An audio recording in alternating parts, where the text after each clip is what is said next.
میتونه شعر کتاب سال ابتدایی من باشه. ضمناً اگر کسی هم حفظ نکرده ما دیگه امروز میفرستیمش دفتر مدرسه که تکلیفش اونجا مشخص میشه. حالا یکی من اسمتون رو از دفتر میکنم، میایید و شعرتون میکنید.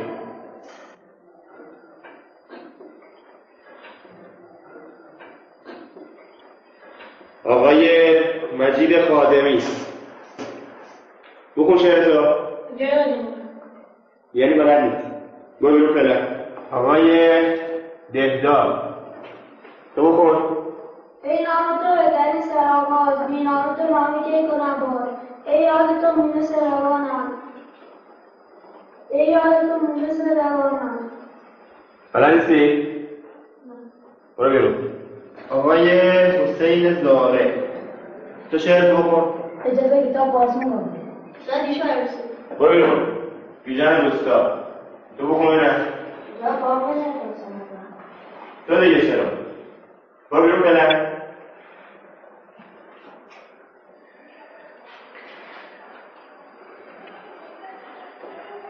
شما چیکار کنم؟ مثلا قاعده همون مادری گفتی یه شعر حفظ کنی، کار سختیه؟ راهی دیگه نداری. در باز کن اونجا، برو دفتر. آقای رضا گوشه دفتر داشته بلده کتاب بازمون. خب در به من یه کار دیگه میکنی. به این شرط میفرستتون نرکن که هر کسی هر شعری بلده بخونه. من میخوام ببینم شما چی دوست دارید، هر چی دوست دارید بخونید. من اصلا از من ایراد اشکالی ندارم، ناراحت نباش. خب من میام بشینم. خب فردا بخون ببینم براش هر شعری بلدی بخون. راحت باش، دوست دارم هر چی دوست داری بخون. برسی خواسته بخون. یه دعوام نمید. برای چی دعوت کنم؟ چه خانه نمید. بخون. قرار شده امروز دیگه هر چی دوست دارید بخونید. کلاس آزاده. بخون. خانم درس چیه؟ کتاب چیه؟ هندسه و حساب چیه؟ تموم شد؟ من که ولدم آواز خونم، یا این آواز و ساز بخونم. روزی که تو قلبم راحت بگذاشتی، باید واسه من رو قلبت جا میذاشتی. که افسوس پیش کرد من، چه کنم افسوس حال رد من. اولا که نایمون یادم میاد گفتی به من دوست دارم خیلی زیاد.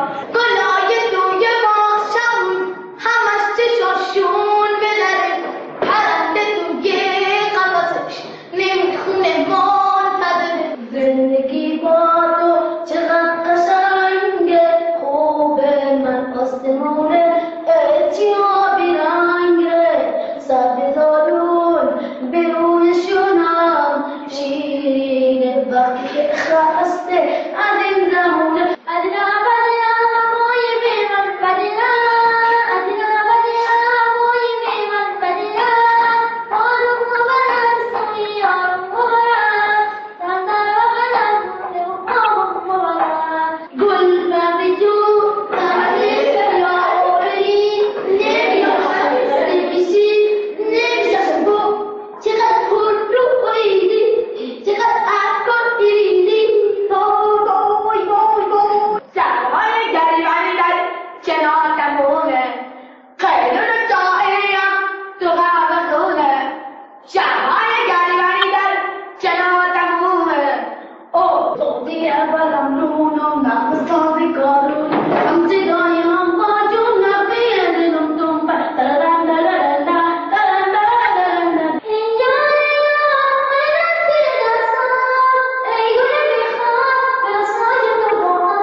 داشتم من چهو در دل کشم من، عاشق چشم باشم من.